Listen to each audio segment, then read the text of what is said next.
Eli, Eli, lama sabachthani. Benarkah Allah meninggalkan Yesus?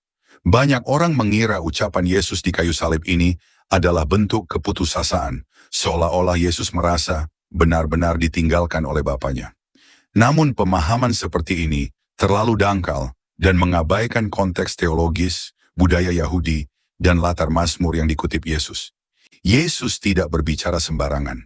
Ia mengutip Mazmur 22 ayat 1, sebuah Mazmur ratapan Daud yang dimulai dengan seruan keluh kesah, tetapi diakhiri dengan kemenangan, pengharapan, dan pemulihan. Dalam tradisi Yahudi, Mazmur 22 dipakai dalam doa-doa pribadi saat penderitaan berat dan juga dibacakan dalam liturgi kolektif pada masa kesusahan, seperti hari-hari puasa nasional atau Tisha B'Av. Mazmur ini menjadi semacam doa jiwa yang remuk, penuh jeritan, tetapi tidak pernah kehilangan pengharapan akan pemulihan dari Tuhan. Bagi orang Yahudi, mengutip baris pertama dari sebuah Mazmur berarti merujuk seluruh isi Mazmur tersebut. Dengan kata lain, saat itu Yesus sedang menyebut seluruh Mazmur 22 dan menunjuk pada penggenapan nubuatan di dalamnya. Mazmur 22 bukan sembarang Mazmur. Isinya penuh dengan gambaran profetik yang mencerminkan apa yang sedang terjadi saat itu. Ayat ke-7 mencatat, semua yang melihat aku mengolok-olok aku. Kemudian ayat 16 berkata, mereka menusuk tangan dan kakiku. Lalu ayat 18 berkata, mereka membagi-bagi pakaianku.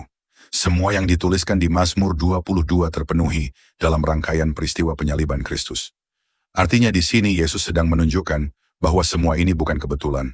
Semua sudah tertulis dan dia sedang menjalani penderitaan sebagai Mesias yang tertulis dalam kitab suci. Namun lihat bagian akhirnya, Mazmur 22 ayat 24 menyatakan secara eksplisit, ia tidak menyembunyikan wajahnya kepadanya, dan ketika ia berseru kepadanya, ia mendengarnya. Artinya Allah tidak pernah benar-benar meninggalkan Daud, dan hal yang sama, Allah juga tidak meninggalkan Yesus. Lalu mengapa Yesus mengucapkannya? Alasannya, karena dalam perannya sebagai korban pengganti atau substitutionary atonement, Yesus menanggung dosa dunia, 2 Korintus 5 ayat 21.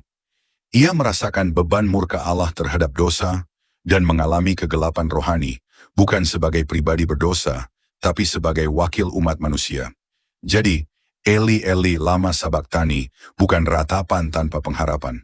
Itu adalah deklarasi teologis, kutipan profetik, dan nyanyian penderitaan yang menuju kemenangan.